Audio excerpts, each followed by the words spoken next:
ain't my vibe. What's up, y'all? I know y'all probably like, girl, where have you been? A lot has gone on. A lot of what thought someone behind me. A lot of situations have happened, and I just wanted to come in here and talk to y'all about people talk about the travel assistant, because a lot of people have been coming on my videos and stuff like that, which I'm so grateful for the videos, comments and stuff like that. But we need to keep it 100% right now. Like, I'm gonna keep it so 100 with y'all that so y'all understand. So with the travel assistant thing, travel medical assistant, travel CNA, it don't matter what type of travel you are. I feel like they all have the same problems because we have different types of CNAs, RNs, all of that here, and we have these problems. Listen, this shit is not for the weak. Excuse my language. It's not for the weak. It's not for the soft-hearted, and it's not always ideal. You're not always comfortable. You're not always in this idea that you want to be like. You really have to be mentally prepared.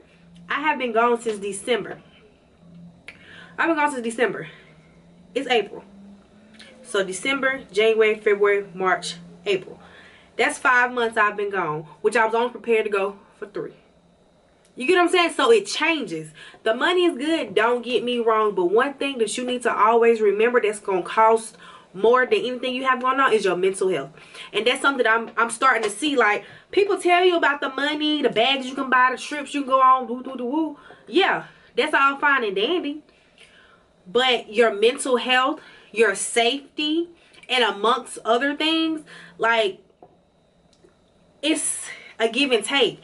When you take these assignments and stuff like that, like, you need to be mentally prepared for what is about to come for you. And since a lot of people don't know what happened, they think you just going, you working, and that's just it. I'm gonna let you in on a few secrets of what's going on in some few instances, and just let y'all know what's really going on and why I haven't really been on here. My mental has not been what it should be when it comes to being out here. Like, when I'm not in, like, I feel like once I go home, I'll be perfectly fine, but as of right now, I'm not. And let me tell y'all a little bit why. First thing, you have no control over your schedule. You have absolutely no control. I went from working 4 to 5 days to working 6. And the only reason I don't work 7 is because that's against the law in California. You can't work 7 days straight as a nurse, traveler, or whatever it is. You can't work 7 days straight. That is the only reason I don't work 7. I work 6. Like, that's traumatic. And we have, luckily I get off at 5. Some nurses work from 5 to 5 or 5 to 8. Like, they have no control over their schedule, and they're working 6 days a week. When you go on a contract, that's just what it is. They told me that I would only be working Monday through Friday when I came out on this contract. They was lying. And I know y'all probably wondering why I got this Band-Aid. I had a headache injection. I'm gonna get to that. I'm gonna get to that. You have no control. You have absolutely no control over your schedule. That's one. That is irritating. I understand that you are out here to work, but some people would like to do other things. And it's like, they'll start you on a schedule. Let's say you've been off 5 Sundays. Boom, now you're off on Monday. But you done scheduled something for Sunday. It ain't nothing you can do about it. Or boom, you off Wednesday. Like, it switches so much, and then it's like, it doesn't give you time to prepare. You might have a dentist appointment. You might have anything that you need to do that you need to get done while you out here. You can't get it done. That's irritating. So irritating. Second, you cannot control the environment that you are in. Now, don't get me wrong. On some contracts, they let you know, like, hey, you're going to be in a trauma center. You're going to be in a physician's office. You're going to be in whatever the case may be. Now, sometimes they will do that. But for the most part, they don't. They just send you some damn where. Wherever they need you, they send you. Now, correction facilities, they do tell you, like, if you're in a correction facility, they most definitely going to let you know what's going on, because it's a correction facility. You have to be comfortable going there. But other than that, you have no control on where you're going. You are, like, I've been all over Los Angeles. I've been all over Long Beach. Like, I've been everywhere. That is annoying. I like one spot so I can set a routine. You can't set a routine. The time you go to work changes. Like, that is so annoying. You can't get proper rest. And then turning time sheets or giving time sheets, it's on their time. It's not on your time. Nothing is on your time. Nothing at all. Which, when you're home, you have more of a set schedule. Like, working in a hospital at home or working on a travel assignment, it's different. You don't have the luxury of time. We are on call 24/7 the whole time we're out here. We have 3 hours. Like, we have to be able, at any given time, we got 3 hours to get ready. Like, let's say something was to crazy happen at 10 o'clock at night, and they need all of us. We have to be ready within 3 hours to go handle whatever the situation is. No questions asked. And if you try to take a sick day, you have one sick day. You have one sick day for your whole contract. One sick day. That's it. That is fucking ridiculous. That is outrageous. Like, outrageous. That is crazy. And those are just things that are just job-wise. We have not got into the people that you work with, the different personalities, the drama, the mess. If you are a female working with females, you already know. And then it's like high school, which we already know, that happens. But this is like high school. It's always something. It's always some drama. It's always somebody don't like this person, or this person talk about this person, or they worried about.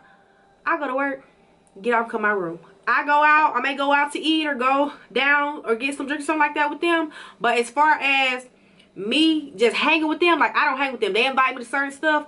I'm not finna sit in a room with y'all and talk, because that's how mess start. I'm not gonna go sit at the bar with y'all. That's how mess start.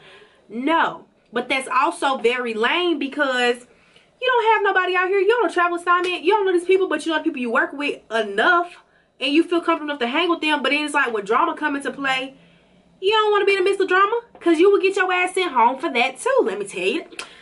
Girl, it was 3 girls out here. Drama. Getting into it with females, like they getting into it, sent all their ass home. A total of, it was 3 on this side that was friends, and it was 4 on this side that was friends. All of them sent home because of drama. Like, one would get into it with the other, and they'll snitch on each other. Like, people, you can think somebody just texting and they snitching on you to the agency. Boom, you're fired. No questions asked. When I say no questions asked, no chance to get your shit together, boom, you're fired. So the money is good. Don't get me wrong. That is the big plus within this, and you get to travel for free. That is a big plus. But when you're traveling and you can't do what you want to do, or you don't have the options to do what you want to do, you know what I'm saying? Like, don't get me wrong, getting off at 5 is still cool, but you're so tired and you have to be right back up at 6 o'clock in the next morning. You don't really want to do too much. That's barely 12 hours, because about time you make it back to your room, shower, eat, and lay down, it's 8 o'clock. Your day over with. You know what I'm saying? Like, it's a lot that goes into it. Everybody only see the money aspect and does not understand this will fuck with your mental. This will fuck with your body. This is the sickest I've ever been in my life since I've been out here. The sickest. I do not get sick. When I'm home, when I was at home, man, I ain't never get sick. I do mean go years without being sick. And when I do get sick, it's once out of a year. I have been sick here 5 to 6 times since I've been here. And I've only been here 5 months. And I do mean sick. I've caught COVID twice since I've been out here. So y'all have to think about that. And then, is it worth? Because, I mean, think about it. All of this drama, the money. Is it worth being away from your family? That's why I say, when y'all pick these contracts, make sure it's giving money. Because there's no reason that you should be making only $300-400 more than what you was making at home to leave your whole fucking family. No, sir. No, sirski. No. If you gonna leave your house and your family in the comfort of your own home and stuff, because once again, these hotels, they come check your room. The agency can come check your room at any given time. Some contracts are even dry contracts. You cannot have liquor in your room. You cannot be drinking. Like, some contracts are like that. I don't want to say any agency's names because I'm still work for them. But you know what I'm saying? Like, you can get fired for having liquor in your room. You get fired for having somebody else in your room. You can get fired for not spending the night in your own room. These things have happened. Has happened with my own 2 eyes. A girl had somebody else hanging in her room. On site came, knocked on the door. Who is this? Who the other person is? Sent the fuck home.